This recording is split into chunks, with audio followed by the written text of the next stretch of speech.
নাই কি কথা ঠিক না ঠিক? আর সেদিন নাই, সেদিন ভুলে যাও। তোমরা চক্রান্ত করে নবীজির মিলাদ বন্ধ করতে আর পারবা না।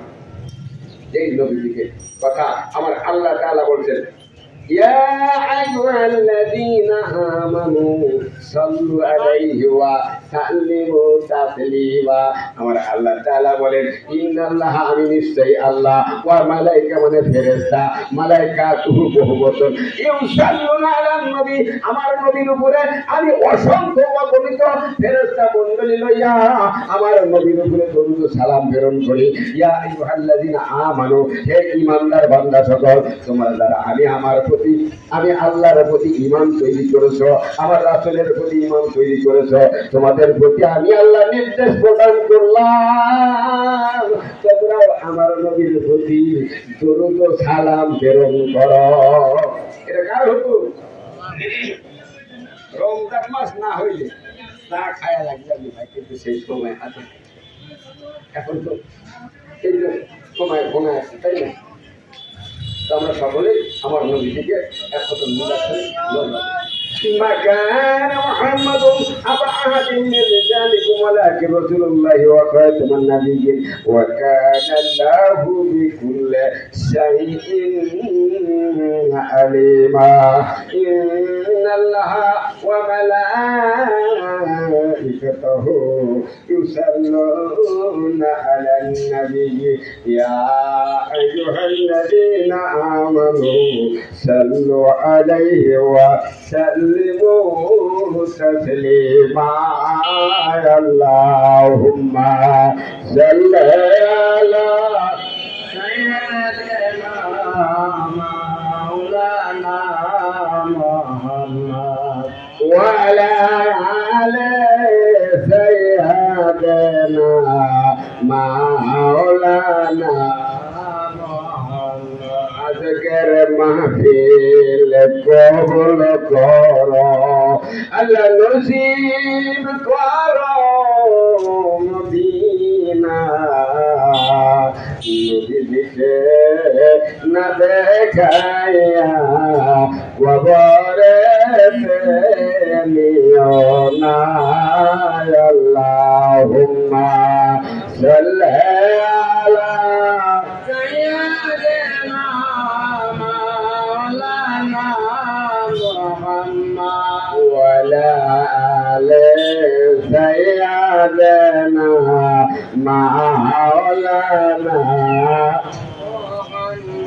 নবীজির আজকের তিরা লেগেছে যার কলিজায়, ছেড়ে দিছে বাড়ি ঘর সার করেছে রদন। আল্লাহুম্মা সাল্লি আলা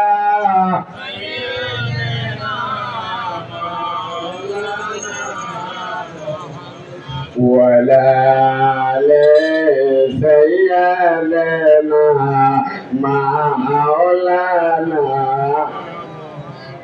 লক্ষ কোটি সালাম জানাই আমার জিন্দা নবীর কদমে, যার খাতিরে খালাস পাবো রোজ হাসরের ময়দানে। আল্লাহুম্মা সাল্লি আলা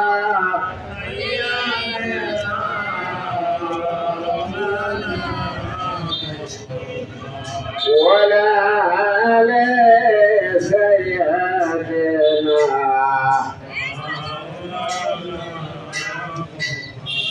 লা ইলাহা ইল্লাল্লাহ লা ইলাহা ইল্লাল্লাহ লা ইলাহা ইল্লাল্লাহ। আল্লাহ ছাড়া মাবুদ নাই, রাসূল বিনে গতি নাই। আছে সেই রসুলকে পাইতে হইলে কামিল বীরের দয়া লা ইলাহা ইল্লাল্লাহ লা ইলাহা ইল্লাল্লাহ লা ইলাহা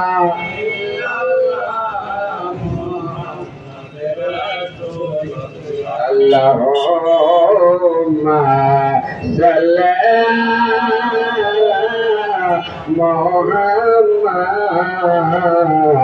wa ala ali sayyidina Muhammad wa ala ali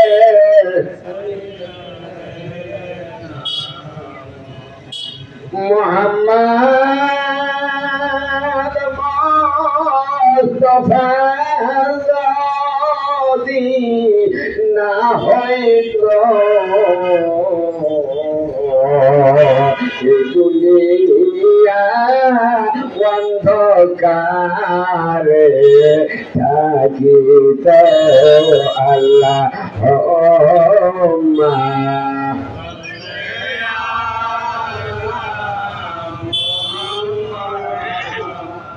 وعلى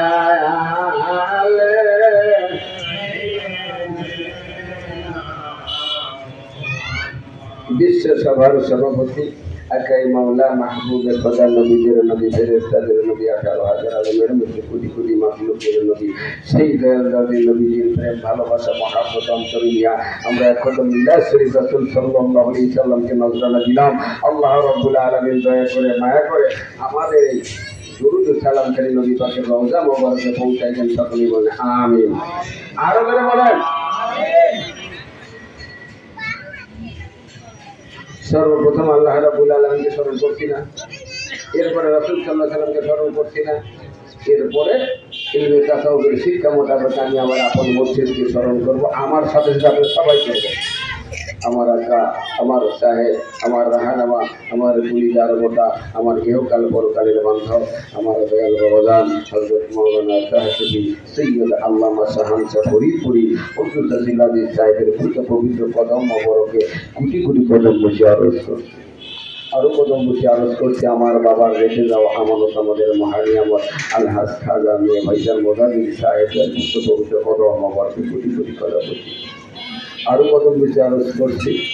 আমার বাবার রেখে যাওয়া আমানত আমাদের মহানিয়ামত হিজবুল্লাহ ইমাম জাকের পাড়ের মোহাম্মদ মুফতি মহোদয়, যিনি কখনো বাংলাদেশে, কখনো বহির্বিশ্বে, কখনো খাওয়ার সময় পায়, কখনো খাওয়ার সময় পায় না, কখনো একটু ঘুমানোর সময় পায়, কখনো ঘুমানোর সময় পায় না, শুধু 3-24 ঘন্টা শুধুমাত্র আমার বাবা পাপি টাপি মুড়ি টানদের চোখ মুখের নালি শুনতে শুনতে তার জীবনটা শেষ হয়ে গেল।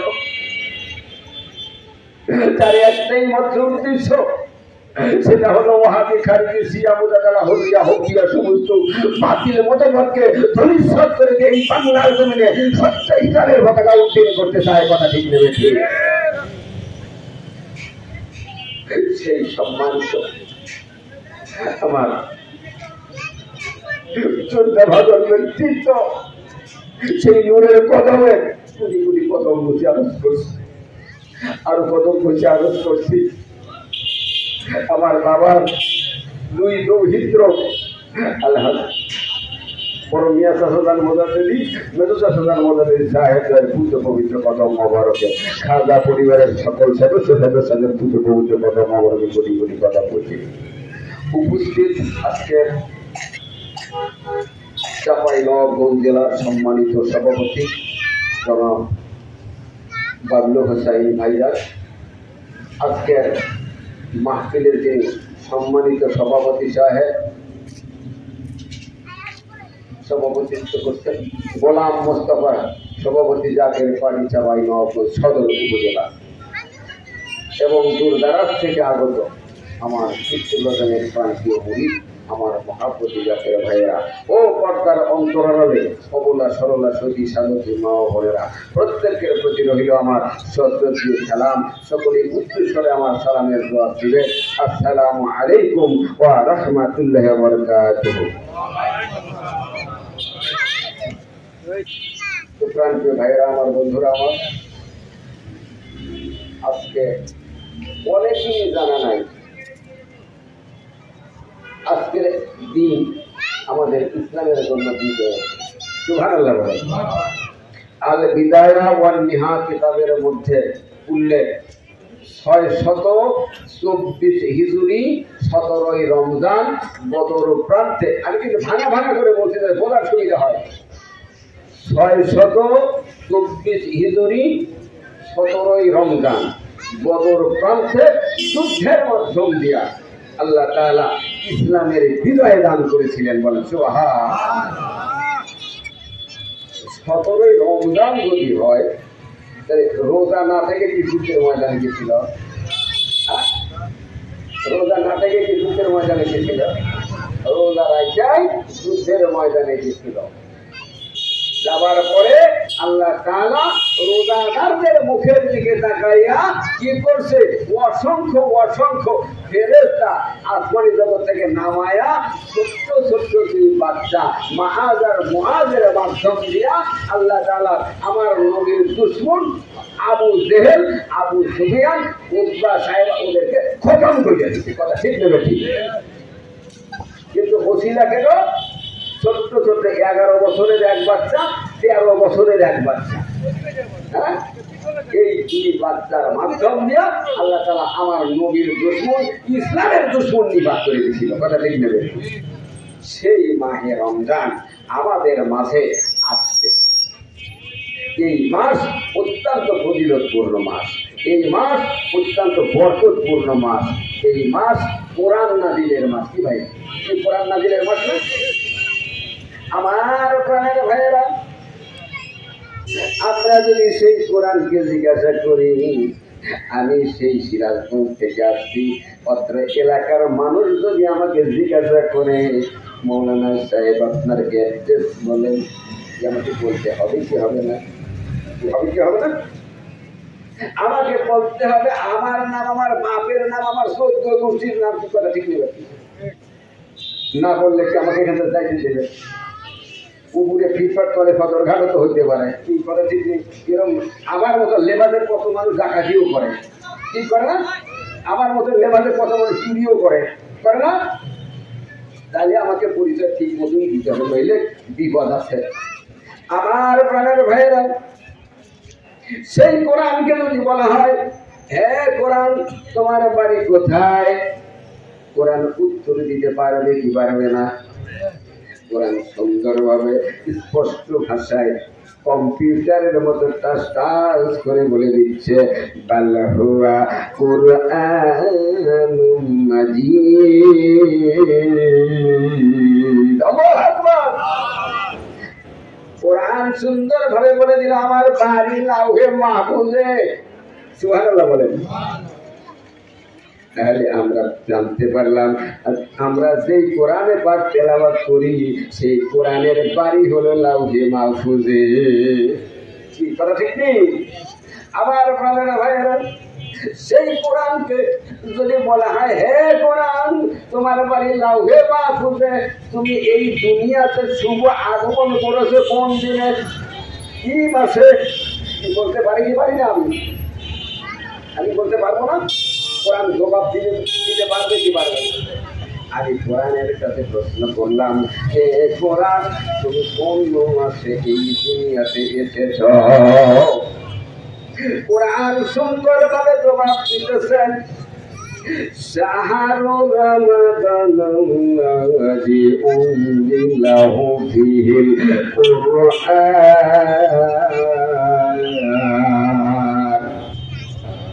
শাহরু রমাদানাল্লাযী উনজিলাহু ফীহিল কুরআন। আমাকে আমার আল্লাহ এই রমজান মাসে এই দুনিয়াতে শুভ আগমন করাইছে। সুবহানাল্লাহ বলবেন না? রমজান মাসে কোরআন নাযিলের মাস। তাও আমরা জানতে পারতেছি যে রমজান মাসে দুনিয়াতে। আমার প্রাণের ভাইয়েরা, কোরআনকে যদি জিজ্ঞাসা করি, হ্যাঁ কোরআন রমজান মাসে একদিনে হয় নাই, রমজান মাস তো একদিনে হয় নাই, 30 দিনে 1 মাস। তুমি তো 30 দিন আসো নাই, তুমি আসছো একদিন। সেই দিনে কোন দিন আমি জানতে পারবো কি পারবো না? জিজ্ঞাসা করতে পারবো কি পারবো না? জিজ্ঞাসা করলে কোরআন উত্তর দিবে কি দিবে না?